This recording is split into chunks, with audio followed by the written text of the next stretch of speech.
بسم اللہ الرحمن الرحیم۔ کبھی آپ کے ذہن میں یہ سوال آیا ہے کہ اللہ نے ہمیں فجر کے وقت جاگنے کا حکم کیوں دیا ہے؟ کیا فجر کا وقت صرف عنقریب پڑھنے کا وقت ہوتا ہے؟ کیا اس وقت کے پیچھے ایک راز پوشیدہ ہے؟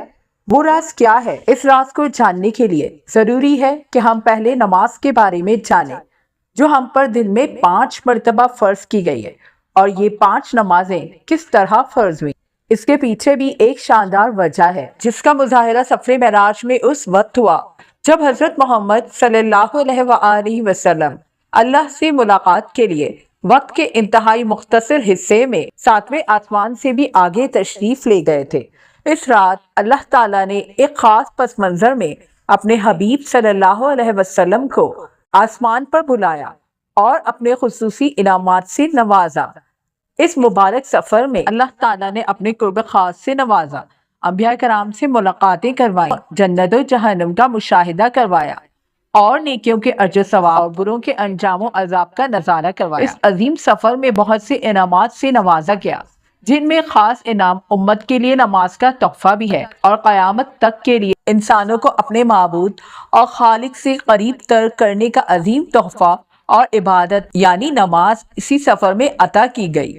معراج کی رات جب آپ صلی اللہ علیہ وسلم کو اللہ نے 50 نمازوں کا حکم دیا تو حضرت موسیٰ علیہ السلام کے کہنے پر آپ نے اللہ سے 50 نمازوں میں نرمی کی درخواست کی، اور ایسا کئی بار ہوا، یہاں تک کہ اللہ نے امت محمدی صلی اللہ علیہ وآلہ وسلم کے لیے دن میں 5 نمازوں کا حکم دیا، جس کے بعد بھی حضرت موسیٰ علیہ السلام نے آپ صلی اللہ علیہ وآلہ وسلم کو 5 نمازوں میں کمی کے لیے اللہ کے پاس ایک بار پھر جانے کا مشورہ دیا،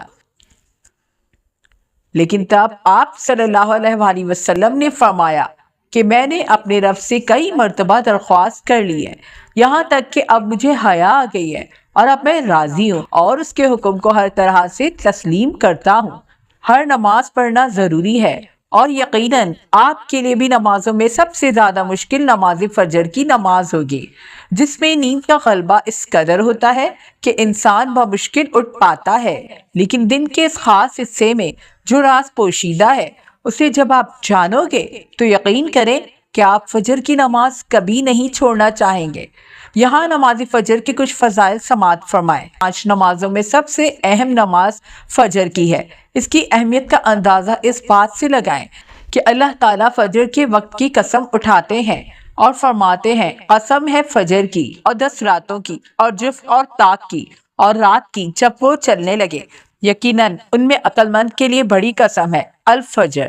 حضرت عائشہ صدیقہ رضی اللہ تعالی عنہا سے روایت ہے کہ حضور اقدس صلی اللہ تعالی علیہ وآلہ وسلم ارشاد فرماتے ہیں، فجر کی 2 رکعتیں دنیا و ما فیہا سے بہتر ہیں۔ صحیح مسلم حدیث نمبر 725۔ یاد رکھیں کہ فجر کی باجماعت نماز ایک مسلمان کی صداقت اور اس کا ایمان پرکھنے کی کسوٹی ہے۔ عبداللہ بن عمر رضی اللہ تعالی عنہ فرماتے ہیں، ہم اگر فجر اور عشاء کی نماز میں کسی آدمی کو نہ پاتے تو اس کے بارے میں اچھا گمان نہیں رکھتے تھے۔ المعجم الکبیر طبرانی۔ فجر کی نماز جہنم سے حجاب ہے۔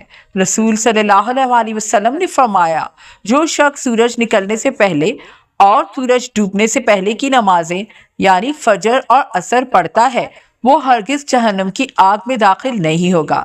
صحیح مسلم حدیث نمبر 634۔ رسول اللہ صلی اللہ علیہ وآلہ وسلم نے ارشاد فرمایا، جو شخص 2 ٹھنڈی نمازیں یعنی فجر اور عصر پابندی سے پڑھتا ہے وہ جنت میں داخل ہوگا۔ صحیح بخاری حدیث نمبر 574۔ 5 نمازوں میں سب سے زیادہ آزمائش والی نماز فجر ہے۔ یہ وہ وقت ہے جب نیند سب سے گہری ہوتی ہے اور نفس ہمیں سونے کے بہانے دیتا ہے، لیکن یہی وہ وقت ہوتا ہے جب آسمان پر ایک حیرت انگیز منظر ہوتا ہے، فرشتے زمین پر لینڈ کر رہے ہوتے ہیں اور نیکیوں کے دفتر کھول رہے ہوتے ہیں اور قسمت کی چابی گھمائی جا رہی ہوتی ہے۔